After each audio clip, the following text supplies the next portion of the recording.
సంగీత నేను యాక్చువల్లీ ఆమె phone ట్యాపింగ్లు police వాళ్ళు పెట్టి నన్ను ఓడగొట్టినందుకు కేసీఆర్ గారికి కేసీఆర్ కొడుకుకు ధన్యవాదాలు చెప్పదలుచుకున్నా. ఎందుకంటే అప్పుడు ఆయనతో ఇవన్నీతోటి కొంచెం మాజినే ఓడిపోయినా గానీ ఆయనతో గెలిచుంటే ఇప్పుడు కాంగ్రెస్ జెండా పట్టుకొని ఉంటుంటిది. ఎందుకు కాంగ్రెస్ జెండా పట్టుకుంటే ఏంది నష్టం? కాంగ్రెస్ జెండా నాకేం నష్టం ఉండదు, నాకేం నష్టం ఉండదు. దేశానికి రాష్ట్రానికి నష్టం, దేశానికి నష్టం. దేశాన్ని నమ్ముకున్నట్టు పార్టీ. మరి అట్లాంటప్పుడు మొదలు ఎందుకు జాయిన్ కాలేదు బీజేపీలో? బీఆర్ఎస్ నుంచి కాంగ్రెస్ నుంచి బీజేపీకి అప్పుడు ముఖ్యంగా ఏంటంటే వేరే విషయం కానీ ముఖ్యంగా అప్పుడు కేసీఆర్ ఏవైతే మేము అందరు నమ్ముకొని తెలంగాణ వస్తే మన నిజంగానే ధనిక రాష్ట్రం ఉన్నది, ఆ ధనమంతా మన చేతిలో ఉంటది, మన రాష్ట్రాన్ని అభివృద్ధి చేసుకున్నానంటే ఆంధ్రోళ్ళు దొంగతనం చేసిండ్రు, లేకుంటే ఇప్పుడు మన చేతిలో మన తెలంగాణ ఉంటే అభివృద్ధి అవుతుందని అనుకున్నాము. ఇప్పుడు ఈయననే దొంగతనం మొదలుపెట్టి ఈయననే కాళేశ్వరంలో కట్టుడు మొదలు పెట్టిండు. అప్పుడు వచ్చేసిన ఎట్టి పరిస్థితి తెలంగాణ ద్రోహం చేసిన ఆయన ఓడగొట్టాలని అప్పుడు బీజేపీ ఆడ్లీ ఏమన్నా ఉండే లేకుండే ఎక్కువ. అప్పుడు కాంగ్రెస్ పార్టీ ద్వారానే ఓడగొట్టొచ్చు. కానీ కాంగ్రెస్ లో కానీ అప్పుడు కాంగ్రెస్ గెలిస్తే కనుక ఇప్పుడు రాష్ట్రంలో పవర్ లో ఉండేవాళ్ళు, రాష్ట్రంలో కాంగ్రెస్ అధికారులు ఉంది.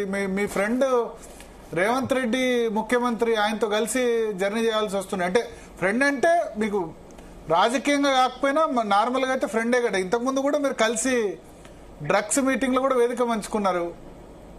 ఇవాళ అవును, అప్పుడు యాదగిరి వైట్ ఛాలెంజ్ చేసినాం, ఇవాళ కూడా డ్రగ్స్ మీటింగ్ లో వేదిక పంచుకున్నాం. కరెక్టే.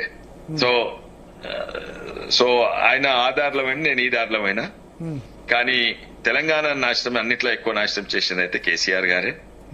కానీ రేవంత్ రెడ్డి గారి మీద నాకు ఇప్పుడు వ్యక్తిగత మిత్రుడైనా కూడా నాకు కొంచెం కోపం.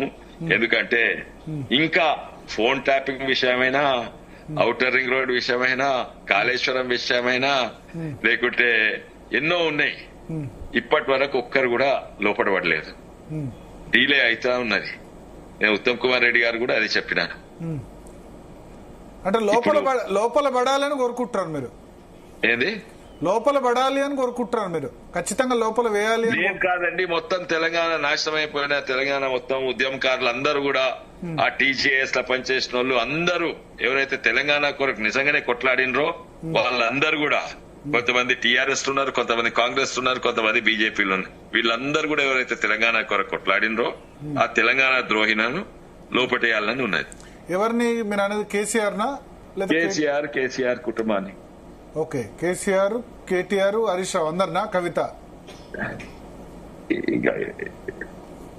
అవును, దోసుకున్న వాళ్ళందరిది. ఓకే, తెలంగాణ దోనో హాత్సే కాతే అంటారు కదా ఓల్డ్ సిటీలో. ఏ కేసులో అంటే ఇప్పుడు వాళ్ళు ఏ కేసులో ఫోన్ ట్యాపింగ్ సరే పక్కన పెట్టండి, మిగతా కేసుల్లో ఇప్పుడు జైల్లో వేయడానికి అవకాశం ఉన్న కేసులు ఇవి. జైల్లో వేయడానికి కేసులు ఉన్నాయి. కానీ మన లీగల్ సిస్టమ్ ఎట్లుందంటే, ఇప్పుడు అమెరికాలో కూడా ఒక పెద్ద గ్యాంగ్స్టర్ ఉండే ఆల్ కపోన్ అని, వేలాది మందిని చంపిండు, దోసుకున్నాడు బ్యాంకులను నీట్లను, కానీ పట్టుబడ్డది ఏంది? ట్యాక్స్ ఇవేషన్ చిన్న దాంట్లే.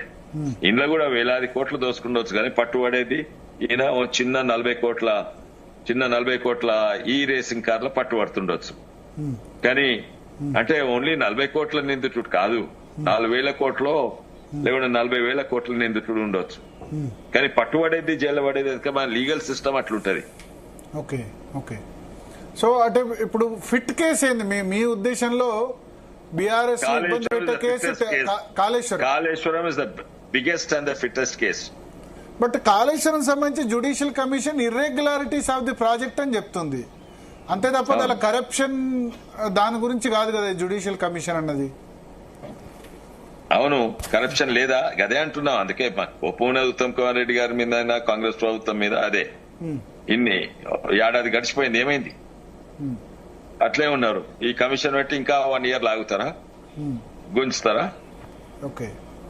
సో అంటే జ్యుడిషియల్ కమిషన్ సంబంధించి ఇప్పుడు మొన్న విచారణ కూడా జరిగింది, కేసీఆర్ కూడా అటెండ్ అయ్యారు.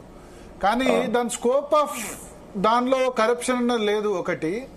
రెండోది కరప్షన్ ఎట్లా ప్రూవ్ అవుతుంది? ఎవరికి డబ్బులు వచ్చాయని ప్రూవ్? అవును, అదే సిబిఐకి ఎవరికి డబ్బులు పోయినాయని ప్రూవ్ అవుద్ది. ఇంతవరకు పలానా దగ్గర డబ్బులు, ఇప్పుడు ఎందుకంటే 1,00,000 కోట్ల కరప్షన్ అన్నారు, కానీ 94,000 కోట్లే ప్రాజెక్ట్ ఖర్చు అయింది. కరప్షన్ ప్రూవ్ చేసే 1,00,00,000 కోట్ల అవకాశం కంటే ఉంది. ఎక్కువైంది. ప్రాజెక్ట్ ఖర్చు 1,00,00,000 కోట్ల కంటే ఎక్కువైంది. ఇంకోటి ఏంటంటే 1,00,00,000 కోట్ల కరప్షన్ అనొచ్చు. ఎందుకంటే ఉదాహరణంగా 100 కోట్ల బ్రిడ్జ్ కట్టినాం అనుకోండి, దాన్ని నేను లంచాలు ఇచ్చి దాన్ని 150 కోట్లు చేసిన అనుకోండి, 50 కోట్లు పంచుకుందామని 50 కోట్ల కరప్షన్ అనుకోండి. ఓకే, సరే 50 కోట్ల కరప్షన్ అయిపోయింది. నేను ఇంత తిన్నా, మన పాలిటీషియన్స్ ఆఫీషియల్స్ ఇంజిన్ అందరు తిన్నారు 50 కోట్లు. కానీ 100 కోట్ల బ్రిడ్జ్ అయితే ప్రజలకు లాభమైంది కదా. ఓకే. ఇక్కడ కాళేశ్వరం 1,10,000 కోట్లు అనుకుంటా, అందులో 30,000, 40,000, 50,000 కోట్లు నష్టమే. తక్కిందన్న పనిచేయాలి కదా, మొత్తానికి నాశనము. ఓకే. సో ఒకటిసారి ఇప్పుడు ఫోన్ ట్యాపింగ్ సంబంధించి మిమ్మల్ని పిలిచారు, దీనికి మీ సన్నిహితులకు సంబంధించి ఇప్పుడు ఓన్లీ 19 ఎలక్షన్ వరకు, మొన్న 22, 23 ఇప్పుడు కూడా జరిగింది ఆ సమయంలో కంటిన్యూస్ మున్గోడు ఎలక్షన్స్ కూడా మొత్తం ట్యాప్ అయినాయి. మునుగోడు. ఓకే. అప్పటికే మీరు భారతీయ జనతా పార్టీలో జాయిన్ అయ్యారు. అప్పుడు భారతీయ జనతా పార్టీలో జాయిన్ అయినా మొత్తం కంటిన్యూస్ ఫోన్ ట్యాపింగ్. ఇంకా అప్పుడు ఎలక్షన్ ఇన్ఛార్జ్ వివేక్ గారు ఉండే, ఇప్పుడు మంత్రి కాంగ్రెస్ లా. అప్పుడు నేను అంటేనే ఉన్నా, ఇగో కేసీఆర్ ట్యాప్ చేస్తుండు, ఆయన కొడుకు ట్యాప్ చేస్తుండు, ఎందుకు ఇంత నిర్లక్ష్యము ఇది అది అంటే, ఆయన కరెక్ట్ ప్రొసీజర్ ఫాలో కాలేదని నాకు అనిపించింది.